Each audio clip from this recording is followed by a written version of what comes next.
রোগী আসার পরেই মানে আমরা শুনতে পাচ্ছিলাম, আমি এই রুমে বসে শুনতে পাচ্ছিলাম যে হাউকাউ হচ্ছে, ওখানে কান্নাকাটি হচ্ছে। এখান থেকে আমি দৌড়ে গিয়ে দেখি তো রোগীকে আমি আসলে জীবিত অবস্থায় পাইনি। রোগীর পালস, যেটাকে আমরা বলি নাড়ি স্পন্দন, এটা ছিল না। রোগীর প্রেশার চেক করেও রোগীর পাইনি, রোগীর হার্টবিটও পাইনি, রোগীর নিঃশ্বাসও ছিল না। এক কথায় এটাকে বলি আমরা মেডিকেলের ভাষায় যে ব্রড ডেথ, মানে রোগী অলরেডি আমার কাছে ডেথ হয়ে ওই অবস্থায় এসেছিল। তারপরও আমি রোগী ইসিজি করিয়ে ডেথটাকে কনফার্ম করেছিলাম।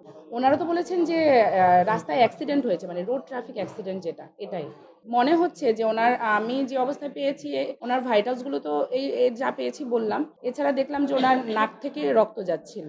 মনে হচ্ছে যে মাথায় হয়তো গুরুতর আঘাত পেয়েছে, কিন্তু মাথায় ওরকম আঘাতের চিহ্ন আমি পাইনি। যেটা হলো যে ইন্টারনাল হেমোরেজ, এইটার কারণে মনে করা হচ্ছে যে উনি হয়তো পিছন দিক থেকে কিভাবে পড়েছে সেটা আমি জানি না, হয়তো ইন্টারনাল হেমোরেজের কারণে রোগী স্পট ডেথ হয়েছে, এটাই ধারণা করা হচ্ছে। সামনে যাইয়ে পাইছে, আবার ওই যে জালকাঠি থেকে নৌবাহিনীর গাড়ি আবার পূর্ব দিকে যাইতেছে, ওই বেপরোয়া গাড়িটা আবার ওই নৌবাহিনীর গাড়িতে লাগাইতেছে। এটা আমরা স্থানীয় লোকজন শুনতে, ওই ঘটনাস্থলে বসে মারা গেছে সকাল 9:30। আমার খুব কাছের ছোট ভাই।